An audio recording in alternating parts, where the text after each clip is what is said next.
Hi everyone! Today's video is actually going to be split up into two parts, as I've tried recording this before and it ended up being 40 minutes long, and I don't really feel like editing 40 minutes of footage in one go. So I'm going to release this video in two parts, and yeah, basically that's it. But today's video is about mental health services failing me.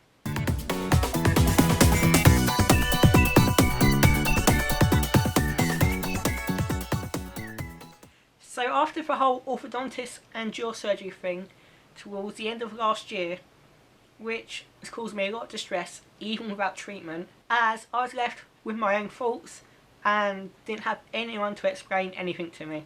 I wanted to get some help in basically controlling my thoughts so I don't get stressed out, and to find a way of getting treatment in a way that won't make me feel more dysphoric.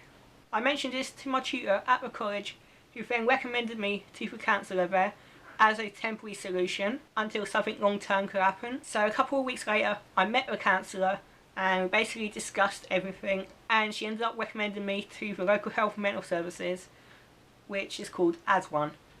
The referral for AS1 was only going to take 6 weeks, but after 8 weeks we didn't hear anything. So the counsellor got in contact with them to see what happened, and they said that they didn't receive a referral. The problem with that was that the referral was sent right in front of me. There's evidence that it was sent, so there must be a problem with their system. But anyway, after this, they did tell me that they can give me an assessment, but they don't have space for another 2 months. So I had to wait another 2 months for them. And that's not a good idea when someone's pretty much is distressed. I would like to say though that the staff at the college have been really helpful and done more than I would have expected anyone else to do. I really didn't expect them to do that much, and they've actually done the best help out of anyone. As I like to plan everything down to the last second, I decided to research where the building was that the assessment would be held in. So I basically went on Google, typed in a location, and found out that if you don't have a car, the building's in a really stupid place. As to get to it, you either have to walk along a bypass and cross 4 lanes of traffic, or you can walk down a country road that leads to the motorway, and that country road doesn't have a path. And as I pretty much get confused when crossing 1 lane of traffic, crossing 4 lanes would be really stupid, so I decided to go down a country lane instead. That entrance definitely wouldn't be suitable for someone in a wheelchair though, or any other walking disabilities, as it'd be too hard to get to. She'll be denying someone a service. When I got to the building though, it wasn't actually clear where the entrance was. It was doors all over the place, but they just said staff only on them.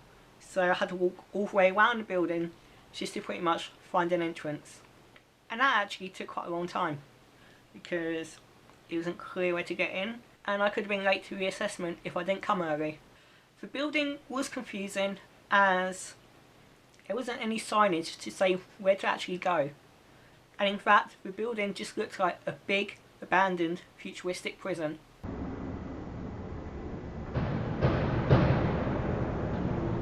So that's a perfect place for a mental health assessment, isn't it? So as this place didn't have any directional signs, I decided to ask for directions at reception, and they told me to go through the first doors on my right.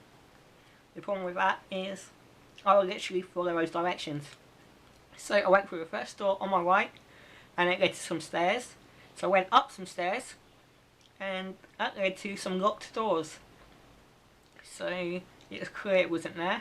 So I had to decide whether to keep going up and try on every single floor, or go back down. And I decided to go down, because I went trying every single floor, and found someone from the security and asked them where to go. And they actually told me the right place to go. It isn't the first set of doors on the right, it is the second lot of doors. And it would be easier just to say that the room had a glass front. So basically, the security people could tell me where to go, but the people in reception couldn't, because there's no sign saying where to go, and it's not labelled. When I arrived at the correct place in the building, by the way, this building is actually a giant place, and for mental health services it's just in a small section. But when I arrived at the right place, it didn't even have the name of mental health services or anything on there. Above the door it had the name Regus or Regis, something like that. It's basically the name of the whole building. And so there's no signs to say that the mental health services were in that small section, so it wasn't clear at all that they were there.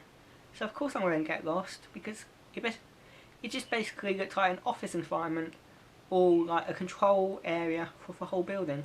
So before the assessment I had to fill out a questionnaire which basically just checks my mental well-being, and the problem with these is you have to answer them yes or no, but I don't think yes or no gets like the right point of view or anything. It can miss out important information and often misrepresents you, as yes or no answers don't really describe anything. Just like with the question, have you made any plans to end your life?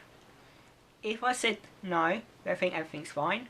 If I said yes, then they might think I'm a huge risk to myself at that current point. But there really needs to be a third option. As like for me, I've got plans, but only for situations where like I don't feel like I'll ever recover from them, especially if I didn't get any help. But at the current point, I'm not planning to. So yes or no isn't really a good answer, and they should basically rewrite their questions.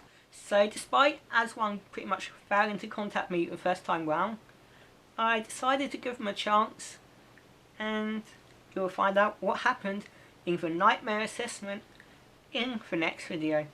But quickly, before this video ends, I just want to show you this drawing sent to me by one of the viewers, and I basically wanted to stick it on the wall. So if anyone else has any drawings they want to send me, basically it's just like a drawing of me, all transgender related, then I will stick it on the wall.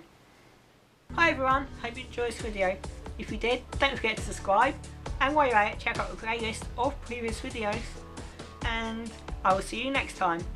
Bye!